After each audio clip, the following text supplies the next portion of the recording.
The content of this podcast is based on medical fact and evidence-based practice from credible, authoritative sources, but is not a substitute for your institution's policies, procedures, common sense, or good judgment. The views and opinions are those of Eric Bauer and FlightBridgeED in their entirety.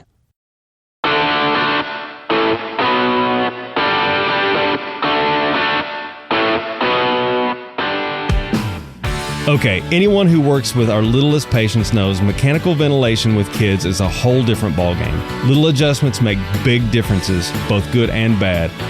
That's why we're stoked to share this first Fast Archives talk with you. We aren't biased or anything, but this talk is from our very own Eric Bauer, who absolutely nails it in his talk, Silent Killers in Pediatric Mechanical Ventilation. He breaks down those easy-to-miss pitfalls and gives you the strategies to step up your vent game in those tiny patients. This is the kind of knowledge that makes a difference. We hope you enjoy it, and we'll see you at Fast 24. I'm going to start off with a case. We have a 1-year-old, 10 kilo. Diagnosis based on the ED is bronchiolitis RSV. As you can see, blood pressure 92/58. MAP is 69, heart rate 113. SpO2 90%, but notice end-tidal CO2 is elevated, or hypercapnic at 78. And when we think about this patient, we think about that blood pressure, that hemodynamic status. I think Julie talked about blood pressure, right? 90 plus 2 times the age is a normal systolic. 70 plus 2 times the age is a great kind of bottom number. So we're definitely right there as far as a blood pressure where we should be. Patient has been intubated, 4 OET tube. You're handed this patient being bagged, and you have to transition this little guy to your mechanical ventilator. How are you going to do that? When you transition, you set the little guy up and you start SIMB. You have a rate of 24, your tidal volume, you're in volume. You decide, hey, I'm going to use volume because this child is large enough. We're going to use 60 mils. I time of right around a half second. Patient has a PIP of 33, but they've got these other devices. They've got a viral filter, right? We're seeing a lot of that. They've got an HME applied, and obviously we always want end-tidal CO2. Do we understand the impact of those devices? What's the impact of other aspects, mechanical dead space, anatomical dead space? And pretty immediate, once you place the patient on the vent, the patient desats. You try to troubleshoot. Your anxiety goes up. You and your partner start looking at disconnections, going through dope mnemonic. And eventually you're like, man, there must be something wrong with the ventilator. Take the patient off the vent, you start bagging again. And what happens? SpO2 starts climbing again. How many in here has had that happen? Yeah, a lot of hands. So our number one silent killer really is volume ventilation. And I don't want to misconstrue and say that one method is better than another. Each has its place. But when we get into pediatric ventilation, based on our equipment, do we understand that impact? Should we go volume versus pressure? This is going to be really based on the equipment you have. We have a lot of ventilators in the industry. Do you know what your specific ventilator is capable of? We have the Revell. Does both volume and pressure. We have the Zoll EMV Plus, or the Impact, again, volume or pressure. Some of you may still see and use the LTV 1200, right? The iron horse of mechanical ventilation. Volume or pressure, right? You can select which one you want. But each of those three vents I just named off, the minimum volume you can deliver is 50 mils. Once we go below 50 mils, you have to use pressure control ventilation. So a lot of times what I've seen is there's a lot of anxiety amongst providers with pressure control ventilation because we have a variable minute ventilation. We don't have anything guaranteed, and it builds anxiety. So oftentimes, if you can use volume, I see providers, partners, clinicians using volume. And that's where we get into trouble. And then we have the Hamilton. The Hamilton is another great ventilator, but it is always pressure. So there are some aspects to applying really your thought process where you're always going to be in pressure, always. So let's start off with really breaking that down. The first thing we have to understand is that all of our patients, whether you're an adult or a pediatric, we all have anatomical dead space. Anatomical dead space is essentially the volume that is delivered that does not reach the alveoli. It does not contribute to gas exchange. And each one of us has anatomical dead space. That anatomical dead space can grow based on disease process. Think about a PE patient. They have a massive amount of dead space. Bohr equation actually demonstrates and shows the formula to calculate anatomical dead space. How many of you guys are going to do this on the fly? Right? Not realistic, is it? So let's make it simple, right? Looking at all the literature out there, there's a couple ways to look at this. 1 mil for every pound of ideal body weight in pounds, or you could just say 33% of the delivered tidal volume. But we have to understand what we deliver out of the ventilator does not reach the alveoli. There's 2 forms of minute ventilation. And minute ventilation, guys, is key with mechanical ventilation. We have to have adequate minute ventilation. And so what reaches the alveoli is very, very important. What about mechanical dead space? This goes back to that first slide where we talk about volume versus pressure. We have to understand that your ventilator, when you are in volume, you have compliance loss in the circuit. The breath is delivered from the ventilator, and based on the peak inspiratory pressure, you're going to lose volume from expansion of that circuit. By the time it reaches the ET tube, whatever your peak inspiratory pressure is for a pediatric, you could just simply say multiply by 1. So what is our PIP? Our PIP was 33. We have a 33 mil mechanical dead space loss before we ever reach the ET tube. What was our setting on our tidal volume? It was 60 mils. How much do we have left? We don't have much. And so obviously oxygenation is all about recruitment. Recruitment happens during that inspiratory phase. And so if we're underventilating the patient, if we think that we're giving 60 mils, but less than half of it reaches the alveoli, we're going to hypoventilate. We're not going to recruit. And your SpO2 is going to fall. So we have to account for that. We have to understand that. In a pressure breath, in contrast, there's no mechanical dead space loss in that circuit because the pressure is measured at the flow sensor. It's pressurized and terminated based on what that flow sensor reads. So any compliance loss in that circuit is accounted for. Just switching from volume to pressure in this child, you're actually saving that 33 mils. You can add that back to an alveolar minute ventilation. You have to always ask yourself, what is happening before and what is happening after that flow sensor? Very, very important. So that's one reason why I really advocate for pressure control ventilation. And when I educate, I really try to say, hey, when we have those high stress situations, we have these kids that are gravely sick where we have to use pressure control ventilation.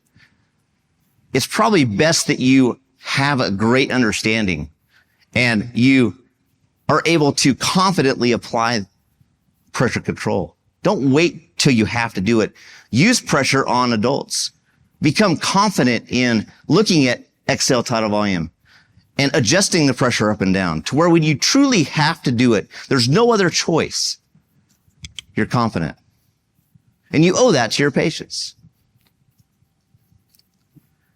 What happens after the flow sensor? How does that impact our patient? And that is really the equipment aspect. And that's our silent killer number 4. Do we understand after that why? If you have a viral filter, that viral filter has a massive impact. And that viral filter is going to be a huge consumer of volume. You're going to lose about 1.5 mils per second of volume. Now, in the adult patient, in an older pediatric patient, that amount of volume loss is not that big a deal. It's where we start getting to these little itty bitty guys. You know, you have a 10-pound, 5-kilo infant, right? Based on really our environment, that's a transportable type of a call.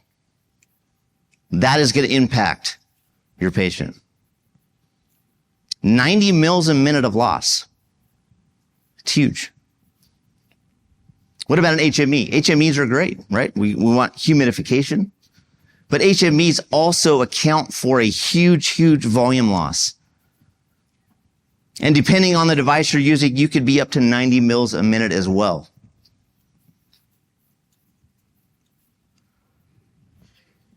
HMEs are not always perfect. We have to understand it will cause an increase in PIP. And if you're using volume, an increase in PIP is going to do what? It's going to cause an increase in mechanical dead space loss. So that's going to increase your overall loss. If you're in pressure, it really is arbitrary. It can increase work of breathing. It can actually cause hypothermia. And we know that when we get into these little guys, they have a very limited fat stores, very poor brown fat stores. They have a very immature hypothalamus. And so their temperature regulation is already behind. And you add a humidification device and you don't take care of that thermal regulation from a provider standpoint. And I'll be the first to say that I had an in-flight delivery of a neonate 32-weeker, 100 degrees outside.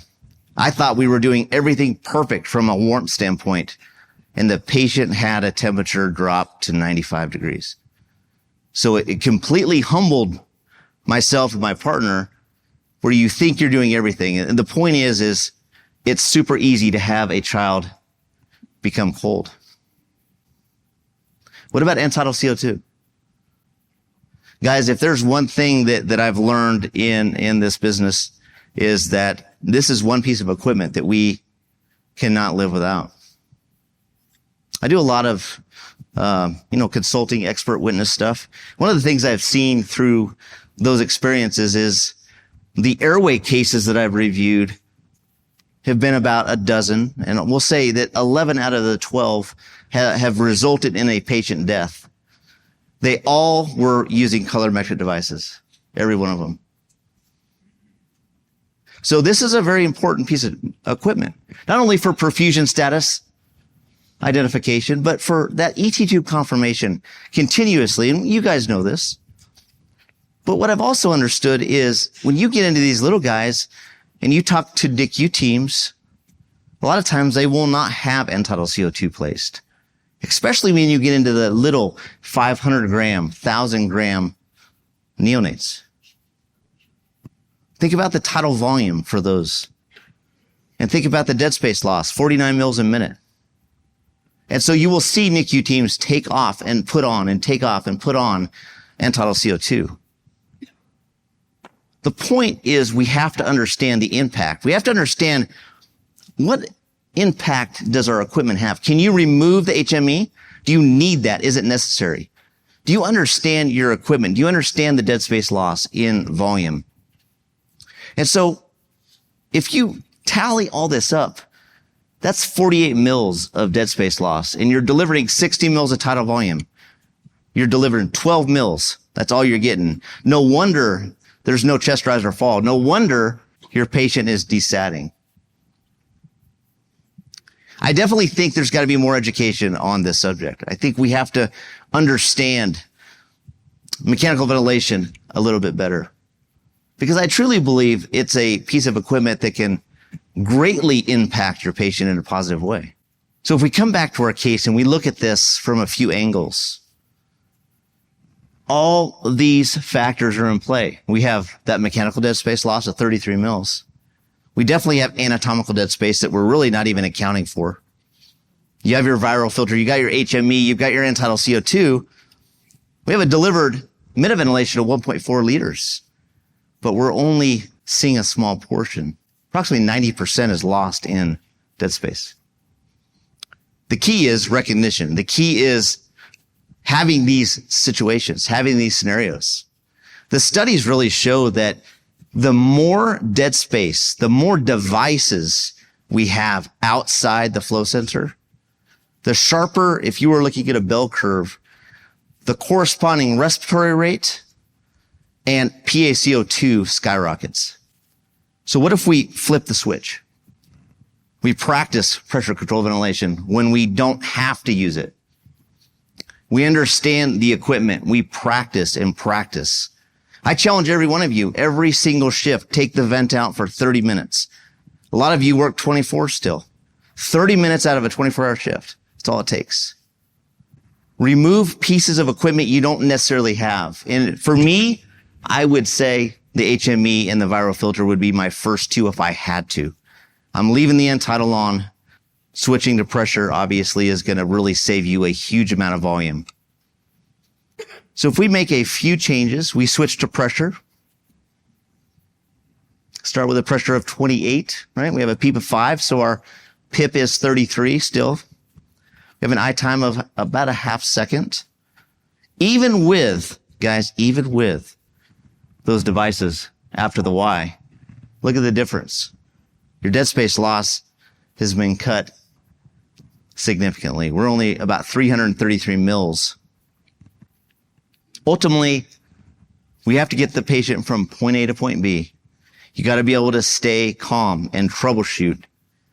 But I truly believe that knowledge and training, constant practice, self-awareness of your weaknesses, that's what makes a difference in these situations. And I think that's what really reduces the stress in those situations, is to be prepared. Never be satisfied.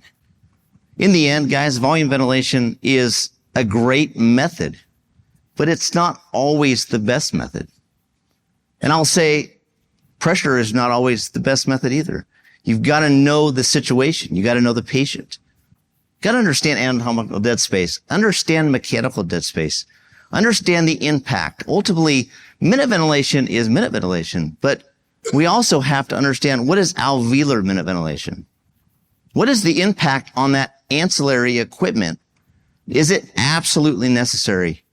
Some of you may have multiple ventilators. You might have a backup that's an older model. That means you need to train on both. Understand the differences between the two. And I can't stress it. Practice, practice, practice.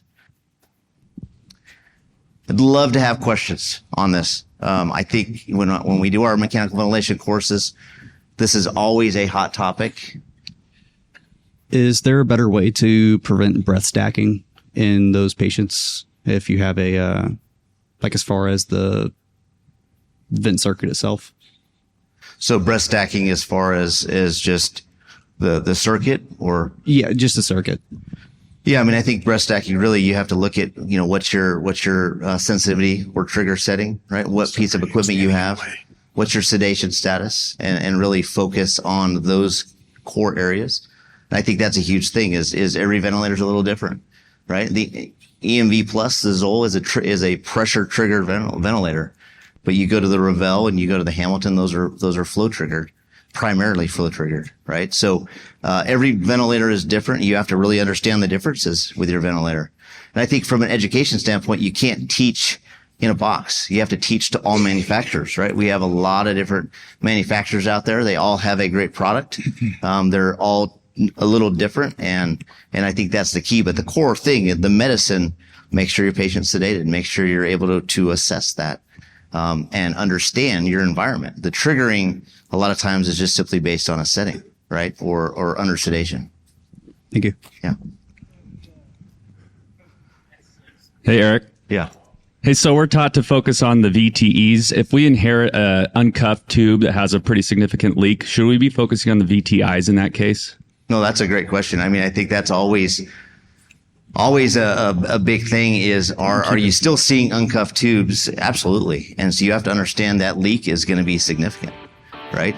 And you need to account for that leak. I think the decision is, do you switch out the tube? Again, I probably would say no, unless it was so severe that I felt like it was really altering our ability to ventilate the patient. But I think that's just a constant watch, and maybe you increase the pressure if you're a pressure to overcome that, but then you're probably going to have more leaks. So, are you just constantly fighting that battle? Well, you guys know how to hunt down Eric if you have any more questions. Thanks, brother. Yep. Chat in a minute. Yep. This has been a production of the FlightBridgeED Podcast, leading the way in pre-hospital critical care and emergency medicine education.